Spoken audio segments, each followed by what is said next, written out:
So here's a big question. How do you build a life of priceless assets? I mean, we're here working today on how do you build great value in your company? How do you grow your net worth? How do you scale your enterprise? And I've spent a lot of my life doing that. But here's a question I want you to be confronted with is which would you prefer?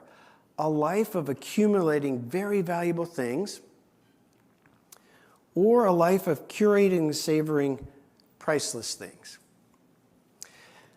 You know, I'm a real estate developer, and so when I was building this building that you see on the front there, it's a seniors independent care facility, Patrick Kelly called up and said that he wanted to consider moving in.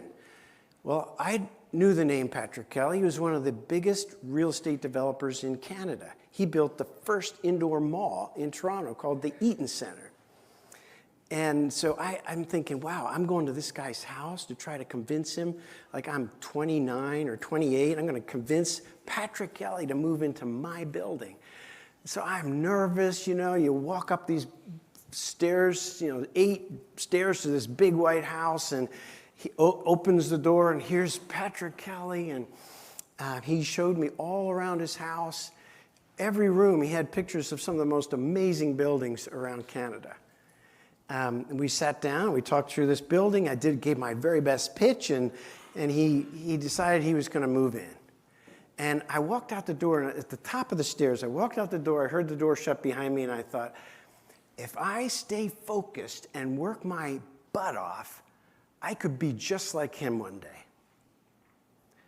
But then when I got to the bottom of the stairs, I thought to myself, if I am not careful, I'm going to end up just like him. You know, there were no people in those pictures. The house was silent. His kids are disengaged from him. You know, when we were finishing construction on this project that you can see there, he had the best suite overlooking the river, the top floor with big high vaulted ceilings. He called me from a hospital because he had a heart attack. Called me from the hospital. Lloyd, don't tell my wife this, but I don't think I'm coming out of the hospital. I just don't think I'm going to make it this time. But you know that wide-span door, those sliding doors that we agreed on? If you look at your plans, it calls for so many inches. And she told me it's 6 inches narrower. Your door needs to be replaced. It's 6 inches too narrow. I'm like, what? Seriously? And I went and measured. And you know, the doors come shipped with these little rubber bumpers that keep them from smashing if they, I take the bumpers out, I measure the doors, I go, Patrick, I hope you don't die there, but just so you know, your door opening is the right span.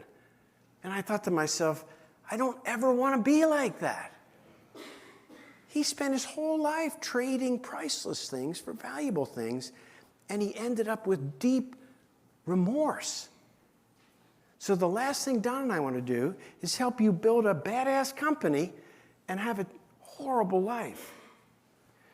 So how do you do it? I mean, at the time I was building that, we had kids 8, 6, and 3. And I had to decide which was more valuable, the picture on the left or the picture on the right. Because at some point, you're going to have to make a choice in small, little, thin layers. And this is that was 93, so this is 32 years later. I'll tell you, I would trade the building on the right any day for the smile of that girl on the left. So we get to choose in small but really priceless ways every single day. And these are the rocks that you put in your life before you put the company rocks, the investment rocks. And so I want to just guide you on a journey that I've been on working at this. I don't have it all figured out. You know, I got captivated by real estate, bought my first piece of land when I was 14. My dad lent me half the money. I paid him back with interest. Then at 21, I bought 18 acres and did my first subdivision. When it was all sold, I tell you, I didn't spend a penny of it because I believe in deferred gratification and compounding returns. And I still have that money investing. And we live a pretty modest life, but it's given me 30 years of freedom. And years to reinvest some of my time, even though we still own the business, we still own just one building. We've been selling since 2014. But because I had that model of Patrick in my head of what I didn't want, I made different choices all along the way. And so I remember when I turned 40, my mentor sat me down, and this is before I understood the words valuable and priceless. And he said to me, Lloyd, take out a blank pad. I want you to make 2 lists. On the right-hand side, I want you to write down everything you have that's valuable. And then being a wise mentor, he just let me go. Little did I know he was setting this hook really deep in my mouth, and then he was going to give it a good yank. And I wrote all these things down in a big grin. He said, well, tell me what you got there, little guy, you know. And I told him, look at me go. And then he said, okay, now on the left side, I want you to write down everything you have that's priceless. And it just sucked the wind out of me. So I wrote them down, you know, my reputation, my health, my marriage, my faith, these sweet kids, my parents, my, I don't want to ruin your list, but those were some of them on my list. And then he said, now let's go through these, let's go through these together and tell me how you're protecting them. And everything on the right side was insured and diversified, and the things on the left side were largely unprotected. Like, think about that. My health, I was in decent shape, but I wasn't really rigorously working on improving my health. And my marriage was good, but it wasn't great. And it was a turning point for me. And I decided I was going to put Linda first. And so 13 years ago, I just decided every Friday's going to be a Linda Day. So for 13 years, we've had one day a week that's just a Linda Day. And I know what she loves. I know the 10 things she loves in life. I try to work those into the day. And I don't always get it right. Doesn't matter. I'm working at it, right? Every Thursday afternoon is the grandbabies. And I'll tell you, there's nothing like stepping out the front door of their house to go on an adventure with a 4-year-old and a 7-year-old and have them volitionally slide their little hand in yours. I keep my hands to myself. I walk out the front door and I say, well, you guys are on an adventure now. And then little by little, a little hand slides in, another little hand slides in. That's priceless. So what is the difference between what's valuable and what's priceless? I think this is my best definition. Is something that's really valuable you can exchange for something of equal value. You can do it in different ways. You can put it in a trust, like we just heard. You can just get the straight cash. But you could trade it for something else. But you know how in something that's priceless, you can exchange for something of equal value because there's nothing else as valuable to you. Who would I exchange those time with those little kids for? What would I do that? And yet it doesn't discount the importance of building skills and influence and cash and assets and a network, etc. So,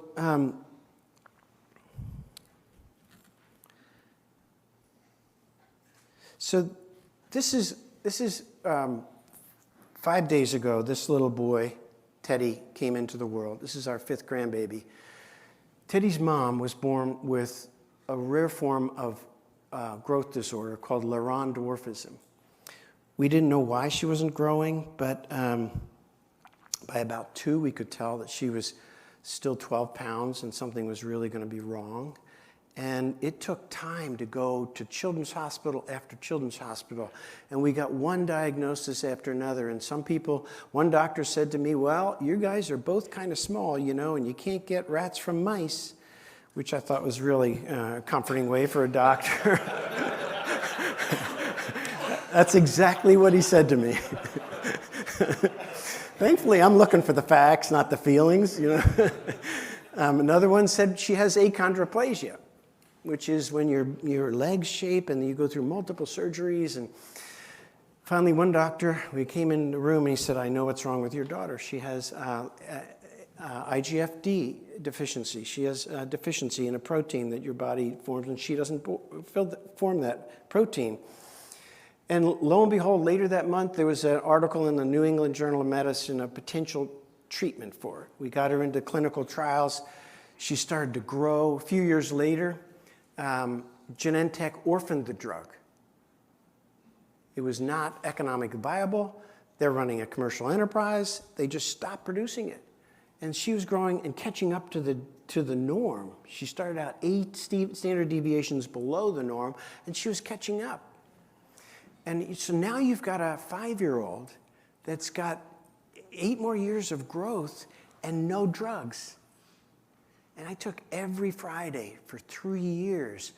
I started with the FDA. I couldn't get through to the right person, so I have notes. I have a file this thick. I have notes of random digit dialing into the FDA to try to find the person who runs child endocrinology to try to be a spokesperson for kids with Laurent dwarfism. And eventually we got that drug. It's called Increlux today. And Carrie she grew to be 5 foot and a quarter, and I'm 5'7" and an eighth. And in our family, we count.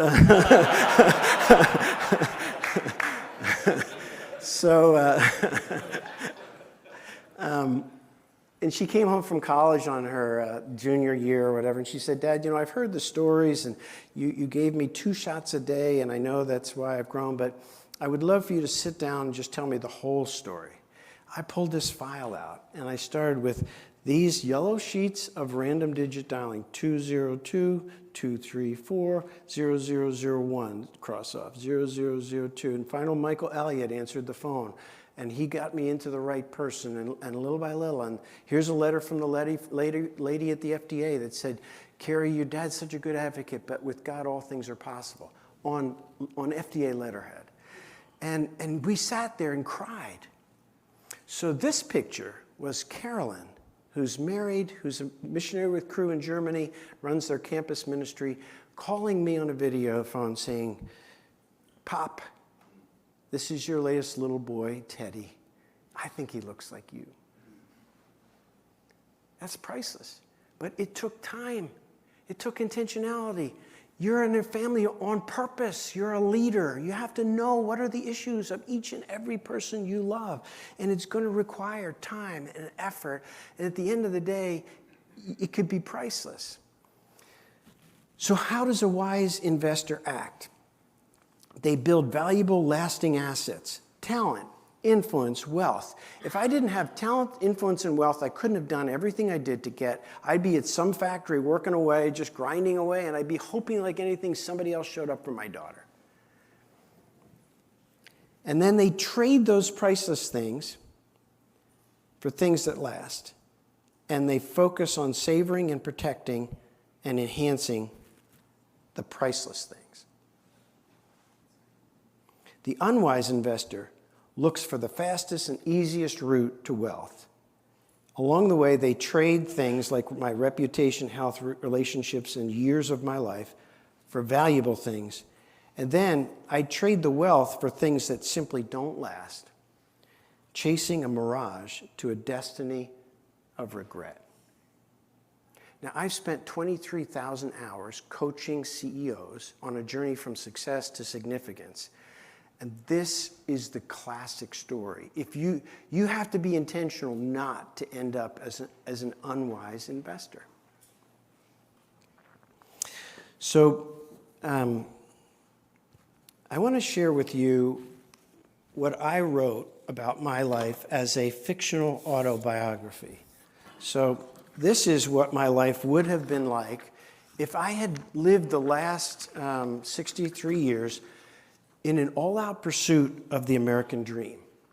This is a composite. It's fictional autobiography. I'm writing at the end of my life about my life if I had been in an all-out pursuit of the American dream. And I want you to just listen to it, forget all about me, and write down your observations.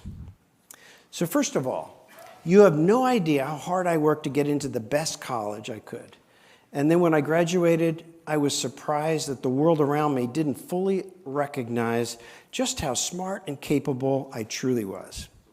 So I got my butt kicked around corporate America for a few years until I became teachable. We got married, and 5 years flew by before we began to have children. During the intense years with babies and toddlers, I started developing real estate. I loved it. There were hiccups and bumps along the way, but with hard work, long hours, and persistence, we began to see success. It was exhilarating, frankly, addicting. But with kids growing up, soccer games, church, date time from time to time with my wife, my life was packed. I had very little time for exercise, so I gained weight. I had poor eating and sleeping habits. I didn't recognize how the stress was taking a toll on my body. We moved a few times, but because we landed in better homes and schools, my family put up with it. I had little time for friends or spiritual development. The perks of my rising income and growing popularity in my industry offset the lack of intimacy my wife experienced from me.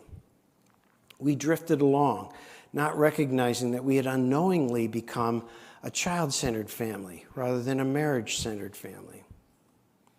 Having kids took a toll on both my wife's body and mine, and that change was hard for me to accept. Honestly, I soon realized that I wasn't that turned on by her anymore, and my eyes and mind began to wander. I just thank God today that I never acted on those temptations, but it was a scary season for me. And so I just focused on being a, quote, good provider. But in my honest moment, I was wondering if there's something deeper driving my pursuit of success, even when I sense that there's a difference between being driven and being called, between just valuable and what's priceless. From a faith perspective, I had little time to explore faith, and deep down I knew there was still something missing in my life. As you can imagine, the kids grew up faster, way faster than I ever thought would be possible. Soon our first was off to high school. And I realized that I'd already missed many of the opportunities to be at their activities, to spend one-on-one time with them, or to teach them about faith or the unchanging wisdom that comes down through the ages. I learned to lead at work, but I had not cultivated the more complex skills of leadership at home amidst teenage hormones, a culture bent on whisking my kids along without a moral keel. Again, there was little time given my new responsibilities. We just landed a really big deal. Perhaps my church would help, or better schooling could help the vacuum that I left behind by my lack of formative leadership at home. I'll never forget the day we took our oldest to college. We set her up in her dorm room. She walked us back to our car and gave me a kiss. And then she turned and walked away. And a sense of panic set in. How quickly life was slipping by, and I was at a loss to know exactly what to do about it. So here I am today, ready to hand off the company reins to someone else. The kids are married, we have a few grandkids, we have money in the bank, and a big family home that's long been paid off. However, I can already see that when I pack up my office, things are going to change around here. Like it or not, my identity has been wrapped up in this company. And my health isn't great. Some of the deals I did along the way make me wonder if I tarnished my reputation. My drive for wealth led me to do things that were technically legal, but not really just or equitable. The company has been sold, and so they're changing the name, for goodness sakes. It makes me a little sad because before long, people won't even know the name of the company I gave my whole life to. In hindsight, I think I modeled for my kids what it means to cultivate a great career, and now I'm wondering if I neglected how to show them how to discover and live out your calling. Gosh, I can't really tell you what my calling is because I don't know. My wife jokes about being nervous that I will be in her way at home when I retire, and I think she's kind of right. We really don't have a plan, and we don't have much in common since we focused on our work and our kids for so long. It's clear now that we were a work and child-centered family and not a marriage-centered family. She's been sick on and off, and when she's not sick, it seems her parents are sick. It's kind of frustrating, but also concerning. The stage of life has really snuck up on me. I can't imagine golfing every day, as I really don't like how I feel being at the golf course every day. However, I have no idea what else to do. And on a long plane ride home last night, I was looking at pictures in my phone of when you kids were little, when the kids were little. And it made me wonder if there's another way to live, and if I could learn that way even now. Is it too late to live a more significant life in this next season in which I can finally model for my kids and grandkids, even in this last season of my life, what it looks like to know and follow my calling and the lasting joy that that will bring? I can't tell you how grateful I am that that is not my true story. That's a fictional autobiography. And you and I are writing the chapters of the next chapters in our life today with the choices we are making. So I want you to reflect on a few quick things, and we're going to stop here in just a moment. So here's a pathway I'd like to paint a picture of for you and I, for all of us. I'm on a quest to live the next 30 years of my life building on the wealth and the skills we've been created to create something really priceless. The first is to cultivate your unique purpose. If you don't really know your mission or your calling or what you value most, it's going to be very difficult for you to know what's low value that needs to get cut out of your life. Even your contribution in work needs to be informed by your unique abilities and your long-term desires and the role you play best in an organization. I'm a thought leader, so I never take organizational leadership roles. I would encourage you to make some notes here on your pad.